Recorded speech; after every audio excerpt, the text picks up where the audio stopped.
Hello and welcome to the video. This is a look at this little new model from Flywoo. Now Flywoo is one of those manufacturers that a lot of us overlook, but they've released a couple of new quads of last week or two and I thought it was interesting to get one in just to have a look, particularly because I'm very happy to say they're not only offering this stuff in DJI but also HD0, and this one is a walk snail handheld quad, incredibly lightweight and fits in the palm of your hand.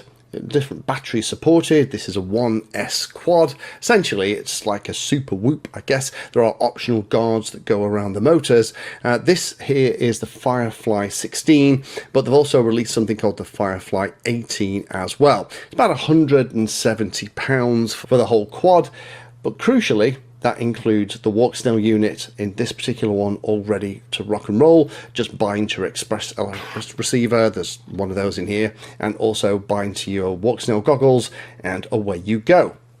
Now the frame on this, surprise surprise, is the Firefly16 or the Firefly18 Nano Baby V3 walk snail frame kit. Electronics in the middle is a Goku F405 HD 1S 5 amp Express LRS all-in-one unit. That actually works very well, I'll show you that in a minute.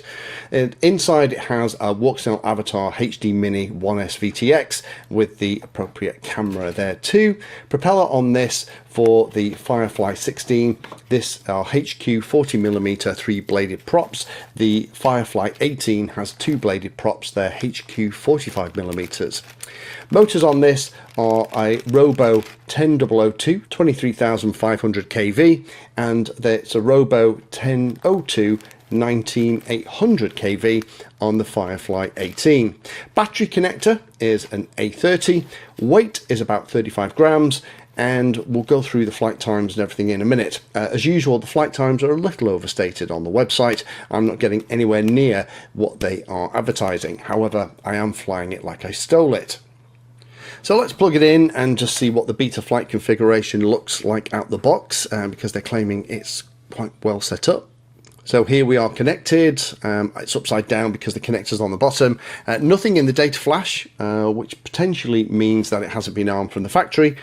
Loads and loads of UARTs available here. There's an F405 based flight controller, I think, so that's not a surprise. UART 6 is used for the VTX.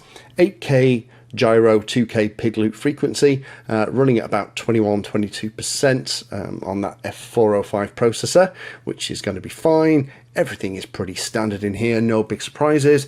Air mode, interestingly, isn't turned on, which I don't think is a bad thing for these smaller quads. Battery and stuff looks like that. Failsafe is set to drop. Receiver by default is set for CRSF, so it doesn't appear to be one of those SPI jobs. However, because we're all on the latest versions of everything, we have the option to bind that receiver here from inside Betaflight. Nice addition to the way we set things up. And the modes is super basic. I'd almost recommend you come in here, have a little bit of a play. Arming's on channel 5, surprise surprise, or Express LRS, and it's either rate mode or horizon, depending on how you have that set. I would probably add angle in here too if you're going to fly indoors. Motors are reversed, be aware of that for when you install the props, and the on-screen display is a little bit cluttered, so I'd recommend that you come in here and have a play. Again, I'll put a dump and diff down below so that you can go and check that out if you are playing with yours, if you just want to have a look at how this has come from them for my review unit. In terms of flying, this is actually super quiet. I'm really surprised at how quiet this is. This is more like a whoop level of noise, which I guess not complete surprise because it's kind of got whoop motors and props. I'm flying it without the additional guards. I've been flying it outside a bit actually and having an absolute blast with it. It flies incredibly well. The tune and setup is beautiful, it's very smooth and it's very responsive. So you can fly it around indoors if you put the optional guards on, but even outside on a relatively windy day like we have today, it's an absolute blast to fly. It's hovering just under 50% throttle. Surprise surprise, it's a 1S quad, most of them tend to be about that rate. However, flying it like I am here, I'm only getting about 90 seconds of flight time. If you were being much more conservative with your throttle and flying it much more gently indoors, I imagine you would get an awful lot more flight time for your money than the 90 seconds that I'm getting out of it here, flying it and hooting it around outdoors. So these kind of quads are absolutely aimed at those who don't want to sacrifice things like HD FPV and the ability to fly and hoot around without drawing lots of attention, or potentially even things like put the prop guards on and to be able to fly indoors and outdoors. Maybe you have access to a large indoor sports hall or warehouse or something like that. These are incredible fun for that. I find them like an aggressive whoop in the way that they're set up and configured, and this absolutely delivers in terms of just pure fun flying around. I do like the plug-in motors at the bottom. They're a nice touch. If you are unlucky enough to really make a mess of a motor, then the replacement's going to be a piece of cake. There is no soldering needed here. I like the fact that it has the optional guards, give you the option to fly indoors or outdoors. The easy change battery holders are quite cute as well. This one that I have here is 750 milliamp hour for the battery that I've been flying it with here. If you want to remove it, you just twist it, it comes off. There's several different versions inside the bits with the optional screwdriver and prop removal tool and everything else. You can just swap them out. It's a relatively easy thing to do, but that's a really nice touch. I do like the fact that they are offering this in not just GGI 04 configurations, which so many bind and fly, ready to fly manufacturers are doing it. It makes me very happy to see manufacturers like Flywoo actually bringing out ready to fly bind and fly quads like this, designed around the other HD options that are very popular in the market.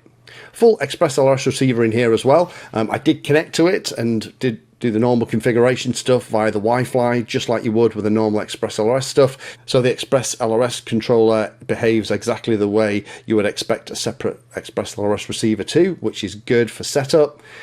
And there are spare props and things in the box as well. These props are relatively flimsy. If you hit something hard, you are going to break something. So far, I haven't damaged any of these here, but I'm sure over time, flying it around like a lunatic, I am eventually going to hit something and damage one of the props. So having spares is good. Only a couple of things to be aware of, I guess. Not huge power. This is a 1S after all. It is very quick and very fun to fly. Tune is very nice and very nimble, but it is a 1S quad, so you're not going to have ridiculous levels of power, which means it's actually suited for both indoor flying and, as you've seen, outdoor too. Camera angle is adjustable, but quite limited. The camera angle that's on here is probably set up for more relaxed flying. You could probably cut away a little bit of this enclosure. This is only a 3D printed top after all, and potentially increase the camera angle if you want to fly a bit faster. I don't really think that's what this is really designed for, to be honest.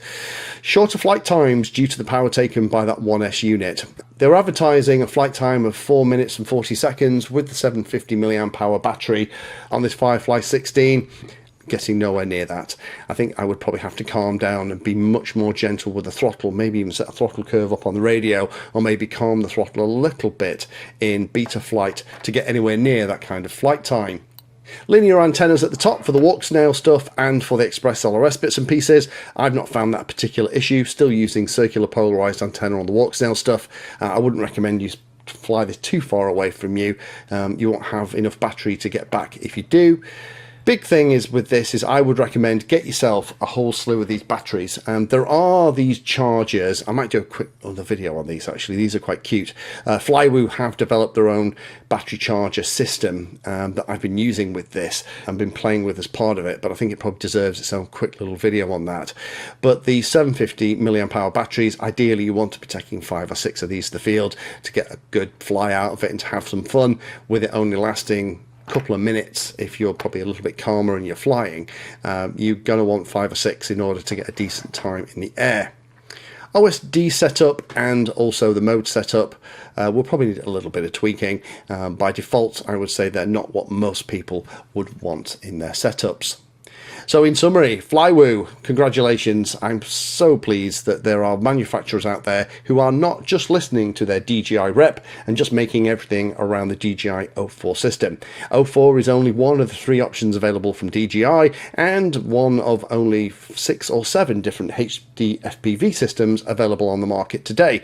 HD Zero and Walk Snail are very popular options, and I'm glad that you are offering solutions like this based on those other things like Walk Snail and HD Zero.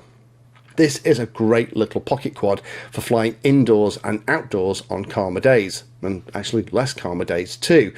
But watch out, if you're flying it outside, this thing would disappear in long grass before you could figure it out. Unfortunately, the beep isn't very loud, it doesn't have a beeper in it, so if you're going to be flying outside, my big tip would be take a spotter, have them stood by you, and then if it does come down and tumble in the grass, you'll be able to find it again.